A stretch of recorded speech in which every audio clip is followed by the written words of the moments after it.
We're live. Sam, welcome to the show. Thank you very much. Um, I was thinking about where we should start this, and I was watching the Fittest in Dubai documentary, and I saw the acid bath workout.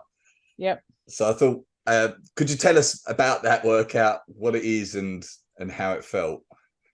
Yeah, it's probably the worst I've felt after a workout, like in an in-person competition workout. Um, it's basically called acid bath because it's meant to just fill your body with lactic acid that you feel like your muscles and your lungs are all about to explode all at the same time. It starts with I think it's 500 ski, then 500 row, and then 1K C2 bike And it was as as fast as you disgusting as can. it looked, was it? Yeah, it was. I think what makes it worse as well, in competition like that, they have all the monitors linked up. So you obviously see the pace that you're going and stuff, and then the bottom half of the screen, instead of like when you'd normally look at the screen and it'd say your averages or projected finish type thing, it's showing what position you're in, how many meters ahead the next person is, and how many meters like behind you the next person is. So you can see who's chasing you and who you're chasing.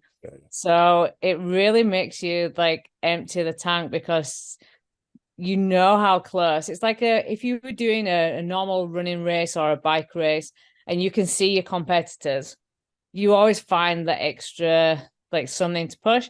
Whereas when you're on a machine, it's hard to gauge how close you are to people. So you do tend to just race yourself. Yeah, Whereas when you actually can see like yeah. how far the next person is, you really find that next gear and you do empty the tank. Yeah, we talk about that in Hyrox quite a lot. How like you put that extra little bit of work into the machine, and it can push you over the line and absolutely kill you for the rest of the Yeah. race. And like to have that incentive to push that little bit more, I can imagine would just ruin you. Yeah. Um. In that same documentary, it said one of the quotes from the commentators was, "The worse an event is supposed to hurt, the better Sam Briggs does at it." So this is one of the reasons why I wanted to start with this, like getting to the mindset. And well, would you agree with that statement? Yeah, I mean, I don't think that I'm necessarily one of the most like talented athletes. I'm just willing to suffer more than most. Where does your mind go in workouts like that acid bath? Do you have, do you go to a happy place? What is it? Uh, I think I'm pretty good at trying to like keep the mind distracted. I play a lot of games with my mind, like counting. I'll take like smaller chunks out. I'll do little things just so my mind's not actually concentrating on how awful it feels.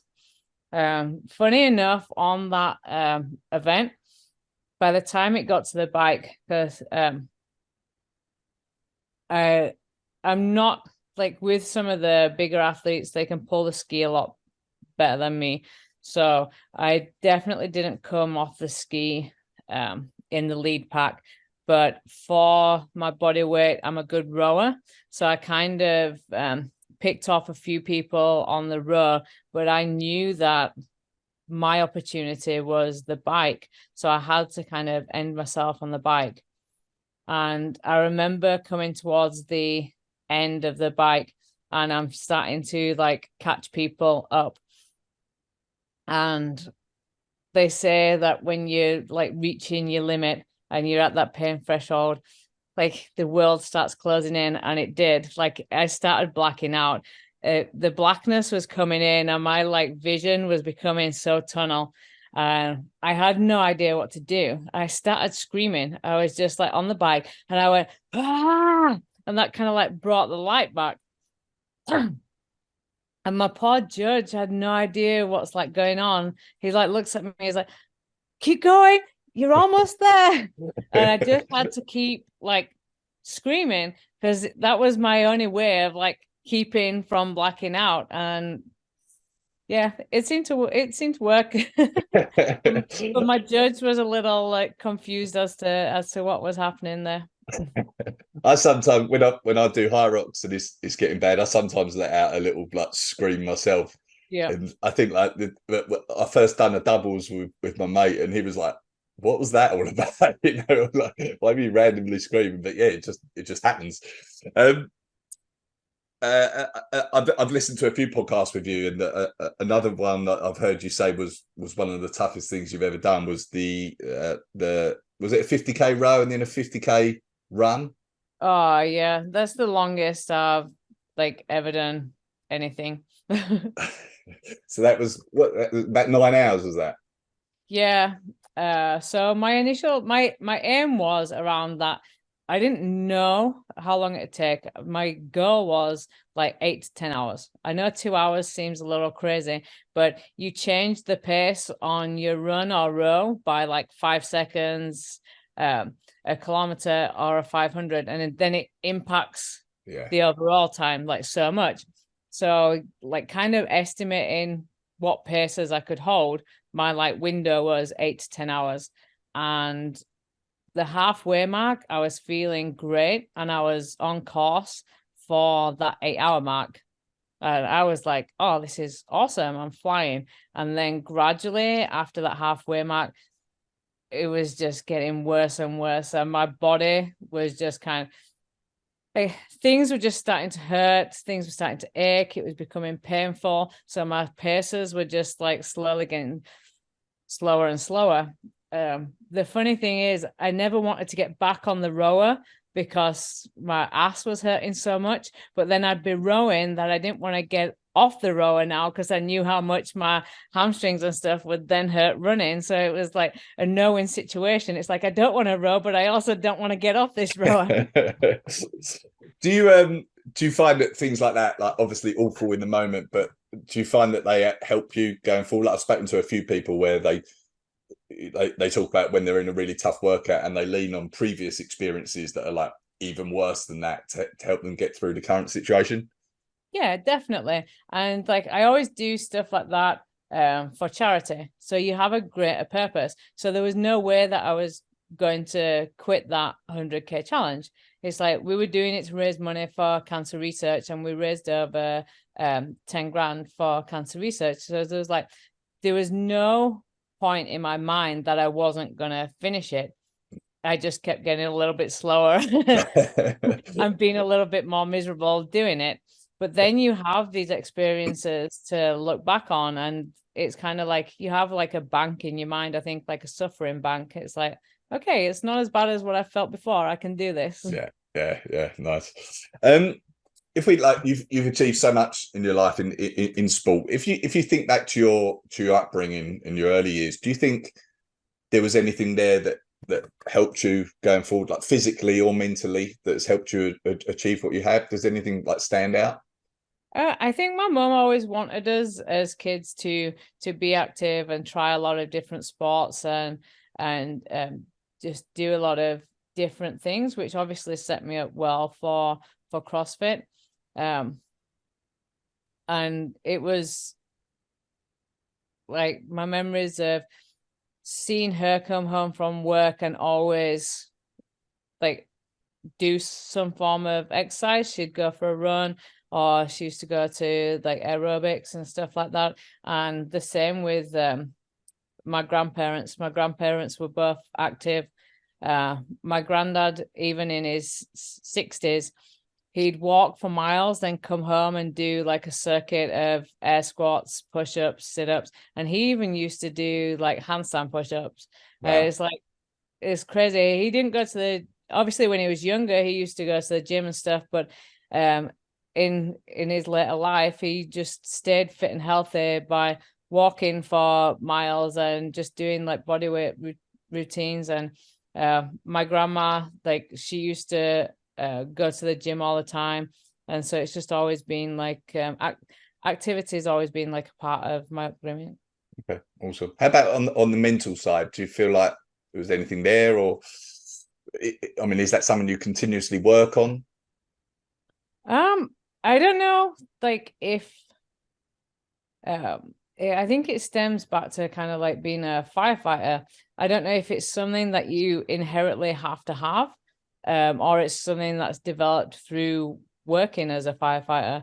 But a lot of the similarities like crossover. When you working, you could be at a fire for prolonged hours, you could be tired, it's high stressful, and you have to be able to shut off to kind of what's happening and just get the job done. And I think like in CrossFit and a lot of the sports like Hyrox and stuff, you can't be like thinking about everything and thinking about the pain and thinking about the long term of it. You've basically got to take the task in hand, complete it, you move on, complete it. Yeah, nice. I've been reading your Start Your Engines book, and Yep. there was a nice little mindset tip in there that I thought like the listeners to this would like, because of the sled pull in Hyrox, and I think it was in the 2011 games. You imagine pulling a Yep. sled with a well, don't you tell it?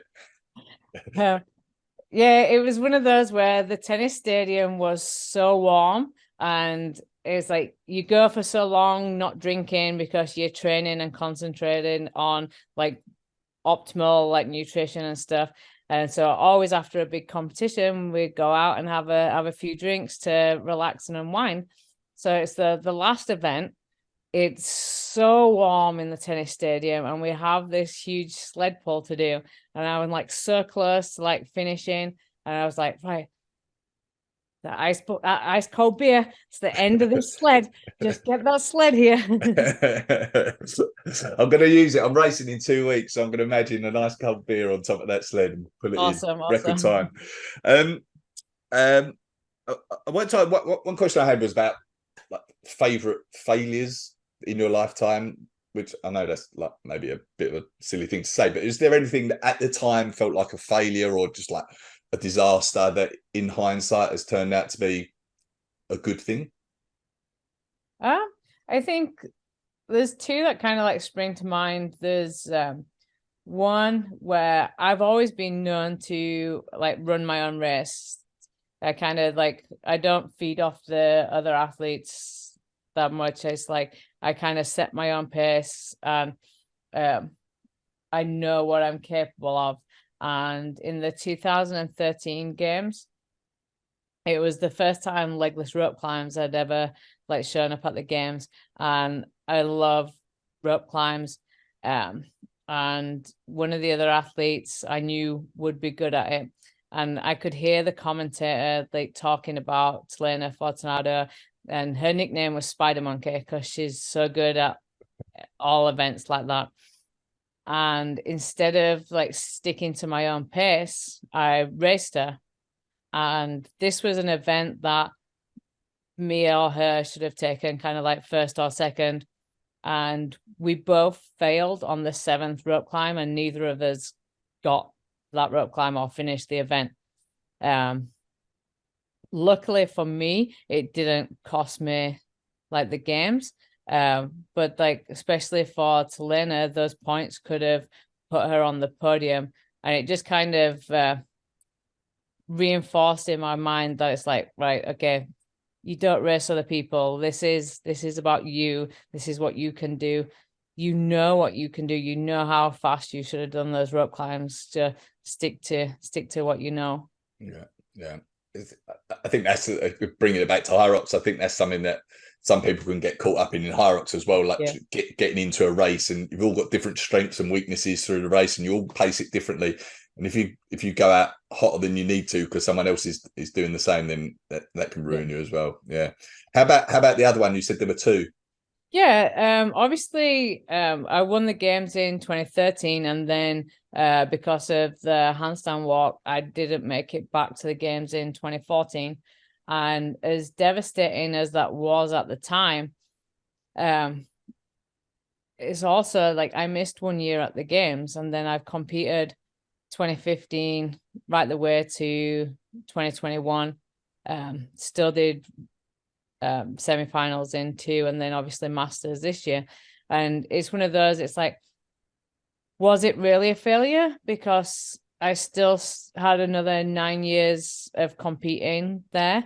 It's like I can't help but think, had I competed that year, that's the year that Cara Webb, or Cara Saunders, as she is now, sustained a neck injury, and she had to withdraw from competition that year.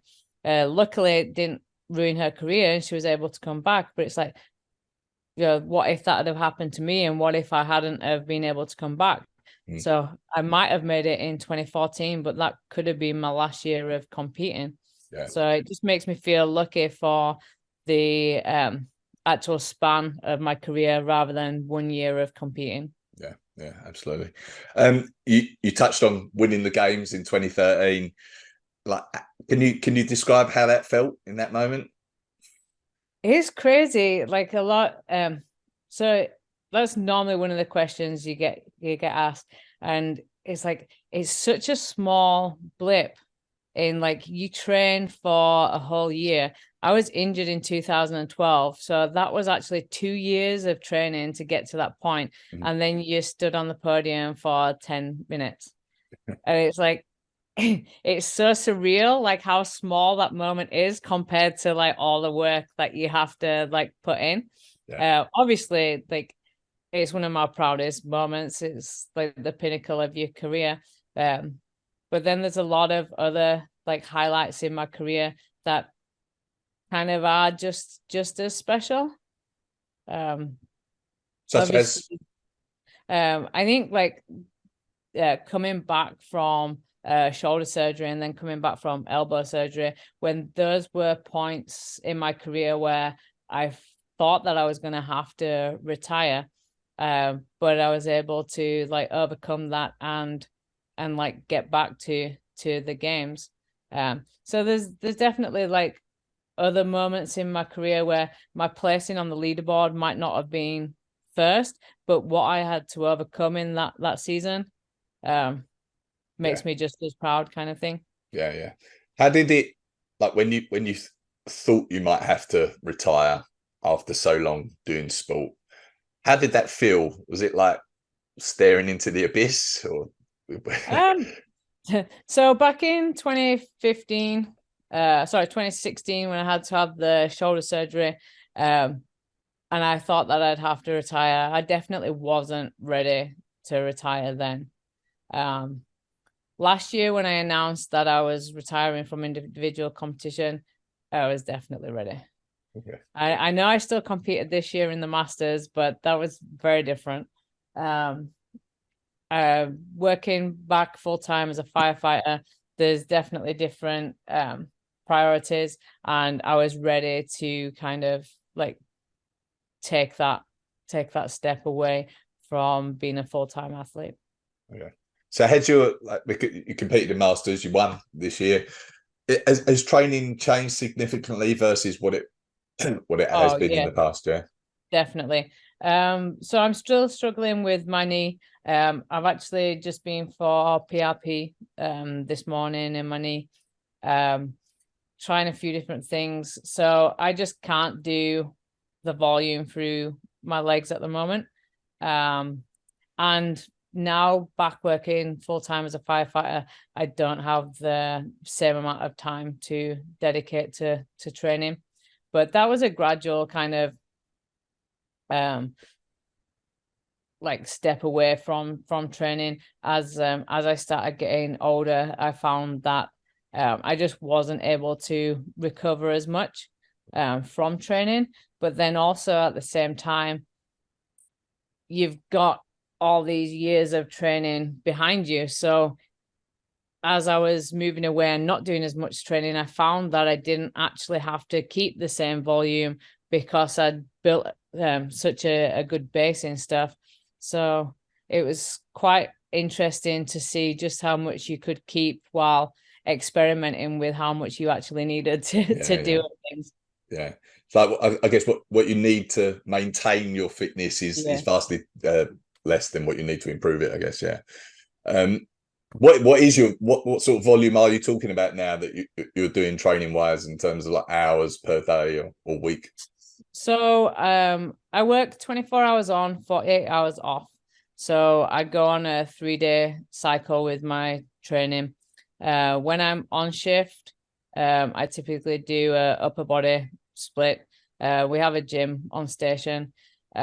Sometimes I get the time to train. Sometimes a simple session might actually take 3 hours because I've been called in and out in between doing it. So sometimes I'm lucky, other times it's like, well, I can't, there's nothing I can do about it. So I tend to do kind of like a upper body split at work, just for the equipment that we have at work and the ease of doing it. I also don't want to fatigue the legs too much in case we have like a big incident and then I need my legs to function.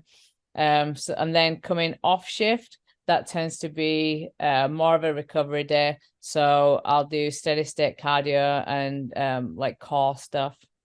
Okay. And then my full day off, that's when I do like a 2 a day. I'll do leg strength in the morning and then cardio and accessories in the afternoon. Okay. And that's my only like 2 a day. Oh. I've got to say, I saw your Instagram post the other day where your parents were gardening in the background while you were working out in the garage. Yep. I'm mentioning it because my mum watches these as well, and sometimes she does that. Sometimes I've got her gardening in the garden while I'm working out. So the best athletes in the world do it as well, Mum. If we just shift to Hyrox, like your experience in Hyrox, like, to be fair, it was a few years ago now. Was it in 2020? I think it was. I think so. It was. I can't remember if it was. Oh yeah, I think it would have been the end of 2020, maybe. Or would it be 21? I'm not sure. I think it was 20. It was the elite part of the elite 12, right? Yeah. How did you enjoy that experience? Yeah. Obviously, the world was a very different place during 2020. Lockdown was like crazy for a lot of people, and obviously all the competitions and stuff. So it was the perfect opportunity, really, just because the CrossFit Games that year was obviously vastly different to it's ever been. So I managed to take part in the Spartan Games, and then Hyrox approached me and asked me if I wanted to do their like world championship that they were running, and so I was kind of open to like just taking all these opportunities just to try different things. Obviously we didn't know what was going to be happening in the years to come or anything, if we'd ever get back to normality. So I was like, hell yeah, throw me in, I'll give it a go. Say yes to everything. Yeah. Yeah. Do you enjoy the race? Is it your type of thing? Something you think you might do again, or? If I can get the knee right, at the moment I can't run, so that's a big issue there. But no, I enjoyed it. So they did it a little bit different. We had to do the run on the assault runner, so that became a little bit life draining. I enjoy running, but I like running like outside or like where you're actually moving. To be like stuck on the like assault runner for all that time, I was so looking forward to doing each station just to get off the runner. But no, I loved it. It was something new, something definitely enjoyed the experience, and I would like to try it again if I get the knee right, with actually doing the run circuit instead of just being on the assault runner. Yeah. I think I'd prefer that. Yeah, definitely. I actually did a simulation in the gym the other day. We've just got an assault runner in now, and it was like I understand it, like it was painful to do, you know. If we going back to the training a little bit, and obviously, you know, we've got Hyrox listeners that need to balance that need for endurance and strength, which really, like, someone from a CrossFit world is like had a huge amount of experience at over the years. Do you feel, well, I'm not entirely sure what the question is really, like in terms of balancing the need for strength and endurance and training for that, have you learned anything over the years of training for CrossFit that that maybe could translate to Hyrox, and or any mistakes that you made in the early years in CrossFit or anything like that? Yeah, I think you have to kind of like find your strengths and weaknesses. So for me, especially in the early years, because I come from more of an endurance background, I found it hard to make any strength gains whilst I was still doing a lot of the longer duration stuff. So that was a change in training that I had to do, and I stopped doing a lot of longer workouts and longer bike rides and runs for a while, and just kind of did more intense interval training with the strength training, just to put a focus on the strength training. And then it wasn't until further down the line where I'd started to see these strength gains and stuff that I was able to throw back in some zone 2, zone 3 kind of training back in there. Yeah. I guess it's just about working out where your priorities are and balancing that appropriately. In your time in CrossFit at the top of the game, have you noticed any common traits between, the top people and maybe some of those that haven't been quite successful, aside from just like good genetics or anything like that? Is there anything that you've noticed? I think for the majority, it's more the love of training and the kind of like the journey behind it, and it's not necessarily the end goal. I think a lot of people, if their only goal is a place on a podium or money incentive, you can burn out pretty quick. Whereas if you actually enjoy training and you're doing it for the love of the sport and the journey behind it, then when you have bad days, it's so much easier to push through and continue. Do you feel like that's played a big part in your longevity in the sport as well? I was going to ask about that. What, like, you've been to the games like 11 times. Yeah, definitely. It's like I'm still not bored of it. I still love training. It's like, even though like my knee right now is telling me like, look, we've had enough, we don't want to do anything. I'm trying anything and everything to still be able to train and still be able to do things. It's like, hey, no, my body might not want to, but my mind's still in it. I'm like, come on, hell yeah, let's go. How about I was going to ask about recovery, and maybe it's not translated to the knee so well, but have you learned anything about recovery over the years? Are you doing ice baths? Or you've got any fancy sleep routines or anything like that? Definitely one of the most important things is sleep. And that was the reason that I left the fire service in the first place, because working nights is not conducive for recovery and competing at a high level. And then going back to the fire service now, it's like that just reaffirmed. It's like, oh yeah, I need my sleep. And getting woken up at 2 a.m. when you're 40 is a lot different to getting woken up at 2 a.m. when you're 20. Like the first time I worked nights, the next morning I was like, oh my God, this feels different. So I would say the number one thing is sleep. And then nutrition, especially again, as you're getting older, there's things that I could eat and drink when I was younger.